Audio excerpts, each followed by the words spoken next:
Vamos lá, para a 11ª questão. Tá? Agora vamos para a 11ª questão. Lá diz, segundo a definição dada pela Unesco, o analfabeto funcional, faltou o L aí no material de vocês, tem um analfabeto funciona, é o analfabeto funcional. Então, segundo a definição dada pela Unesco, o analfabeto funcional, para você completar essa frase, é a letra B. O analfabeto funcional tem habilidades mínimas no uso da língua e de cálculos matemáticos. Então, ele tem habilidades mínimas, tanto na leitura quanto na questão da matemática. Isso é o que diz o texto lá da Unesco. Tranquilo? É uma questãozinha simples de conhecimento, de compreensão de texto.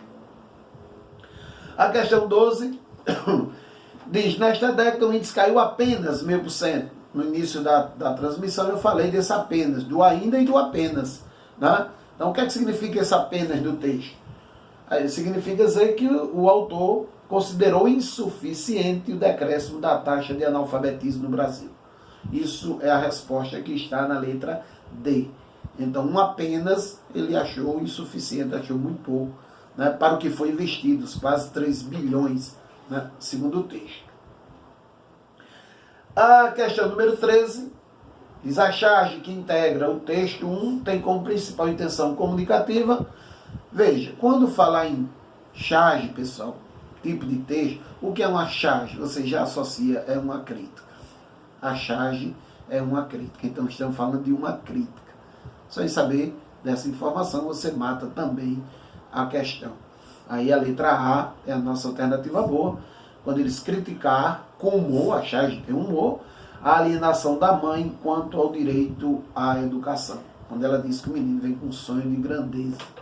A mãe alienada, sabe ela que tem, pelo menos a Constituição, ela prevê isso aí, tá certo? Direito à educação para toda a população. Então a 13, letra A. A 14. A leitura dos elementos verbais e não verbais presentes na charge que integra o texto 1 permite afirmar que aí tem o texto, que são os elementos verbais, as falas, e tem as imagens, que são os elementos de não verbais. Então, a primeira afirmação diz, as roupas remendadas, os pés descalços e a fala da mãe denunciam que a educação de qualidade não é oferecida às famílias mais pobres. Correto? Tá certo?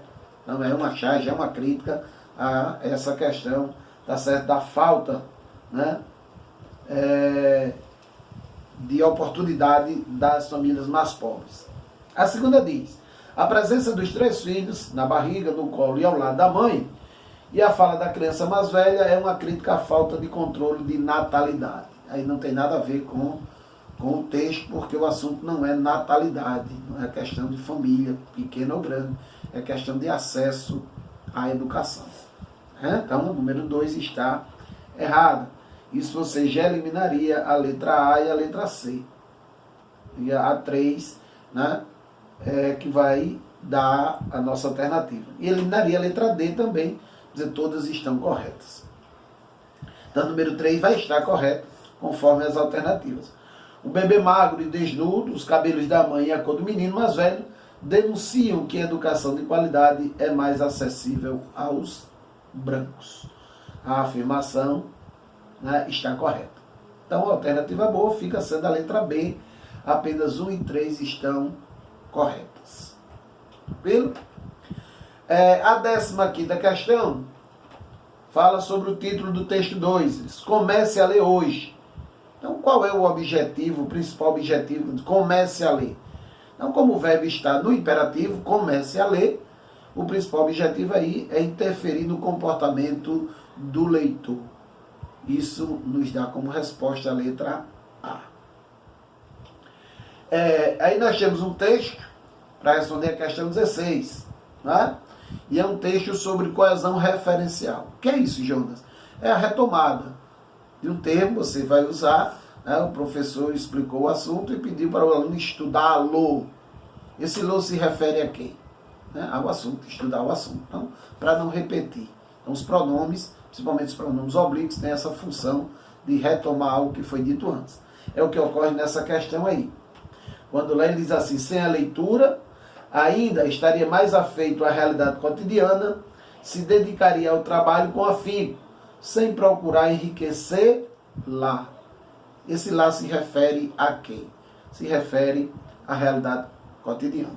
Tá certo? Então a alternativa boa, na 16, é a letra D. Esse lá retoma a realidade cotidiana. Então, a gente chama de coesão anafórica, retoma um termo que foi usado antes.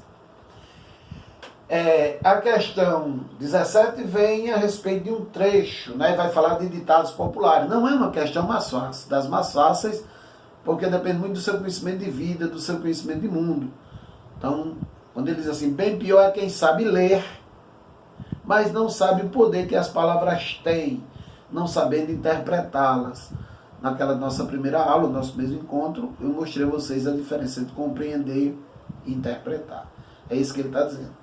Tá certo? Muita gente compreende, mas é incapaz de interpretar. Então não concretiza o ato de leitura. E ele quer que entre os provérbios abaixo, que ele coloca aí, qual é que faz alusão a esse trecho.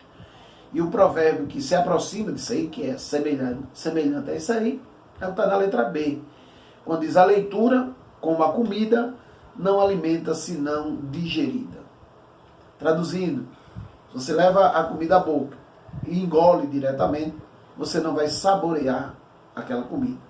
Então, não é só engolir, você tem que digerir, ou seja, você tem que saborear para saber realmente o sabor que a comida tem. Você tem que interpretar para saber o que as palavras realmente querem dizer e não apenas, né, decodificá-las. Essa abordagem, né, da questão 17 do ditado. Então, letra B de bola. A questão 18 vai falar sobre o analfabeto funcional e o emprego das vírgulas. Vai ter uma aula mais na espera aí, em breve, sobre isso. Então, a vírgula, uma das finalidades da vírgula é separar elementos coordenados. Às vezes o professor chegou, entrou na sala, explicou o assunto, corrigiu a tarefa, foi embora. Então, atitudes coordenadas, né, que a gente chama coordenadas assindéticas, sem conjunção. Quando ele diz o analfabeto funcional não consegue extrair o sentido das palavras, colocar ideias no papel por meio da escrita, nem sabe fazer operações matemáticas mais elaboradas. Ele cita 3 coisas do analfabeto funcional. Então ele vai usando as vírgulas para intercalar isso aí. E esse uso da vírgula tem a mesma situação na letra A, quando diz ele não ouve, não fala, nem participa dos acontecimentos políticos. Veja que as 3 coisas estão ligadas a ele. Só que ele não repetiu ele. Ele não ouve, não fala, nem participa dos acontecimentos políticos. Portanto, o emprego da vírgula aí no texto, né, que serve para a questão 18, tem a mesma finalidade na letra A, separar elementos coordenados assinteticamente.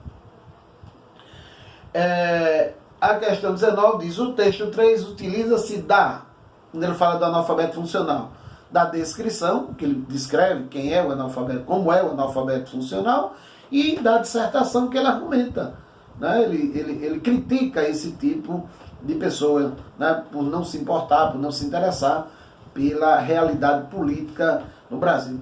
Um fato bem atual hoje, né? Não vamos entrar aqui nesse assunto, digamos aí, do coronavírus, mas é por aí, né? Tem pessoas que, tanto faz, isso, aquilo, outro, não se importa, não é bem por aí. Mas, enfim.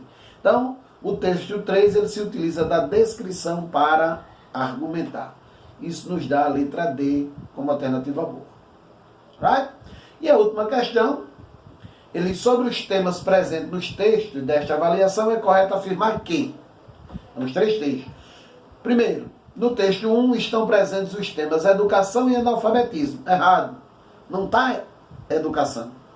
Está falando só sobre a taxa de analfabetismo. Educação é bem mais ampla. Né? Então, a primeira não procede. O texto 2 relaciona a alfabetização e a felicidade. Correto. Você vai olhar e diz que quando você não lê, você é mais feliz. À medida que você começa a ler, você começa a sofrer com os problemas, né, sociais, com os problemas que vão aparecendo, que você vai tomando conhecimento através da sua leitura. A afirmação número 2 procede. E o texto 3 relaciona analfabetismo político a problemas sociais. Será mais fácil, né? Já que ele fala que o analfabeto político é responsável por todas essas mazelas. Então a letra D é a nossa alternativa correta. Tá bom, pessoal? Em breve eu vou postar para vocês no grupo uma outra prova. Aí vou dar um tempo para vocês fazerem e eu faço mais outros 2 vídeos, 10 e 10, para a gente dar sequência à nossa preparação. Ok? Até mais, um abraço.